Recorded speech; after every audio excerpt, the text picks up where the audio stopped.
ওসমান সাগরের বন্দর এলাকা কোনারকের নীল জলে ভাসছে ইরানের নতুন গোয়েন্দা জাহাজ।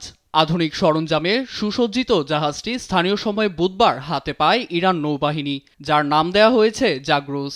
নৌবাহিনী প্রধান শাহরাম ইরানি জানান, জাহাজটি গভীর সমুদ্রের বুকে জাগ্রত চোখের মতো, যা ইসলামিক রিপাবলিকের সশস্ত্র বাহিনী ও নৌবাহিনীকে প্রযুক্তিগত দিক থেকে আরও সমৃদ্ধ করেছে। বার্তা সংস্থা তাসনিম নিউজ জানায়, জাহাজটি নির্মাণ করে ইরানিয়ান নেভাল ডিফেন্স ইন্ডাস্ট্রি। তাদের দাবি, জাহাজটির প্রতিটি অংশই নিজেদের তৈরি। সমুদ্রের বুকে গোয়েন্দা তৎপরতা বাড়াতে জাগ্রোসে যুক্ত করা হয়েছে ইলেকট্রোম্যাগনেটিক ও অত্যাধুনিক সাইবার প্রযুক্তি, যা ব্যবহার করে শত্রুর পদক্ষেপের উপর নজরদারি বাড়ানো যাবে। সঙ্গে রয়েছে অস্ত্রসজ্জিত একটি সামরিক হেলিকপ্টার। দেশটির সর্বোচ্চ ধর্মীয় নেতা আয়াতুল্লাহ খামেনি নৌবাহিনীর এ অর্জনকে দূরদর্শী চিন্তার সুফল হিসেবে আখ্যা দেন। তবে ইরানের সামরিক খাতে নতুন সরঞ্জাম যুক্তের খবর এবারই প্রথম নয়। আকাশ সীমায় নিজেদের সক্ষমতা বাড়াতে বছরের শুরুতেই সামরিক বাহিনীতে 1000 নতুন ড্রোন যুক্ত করে তারা।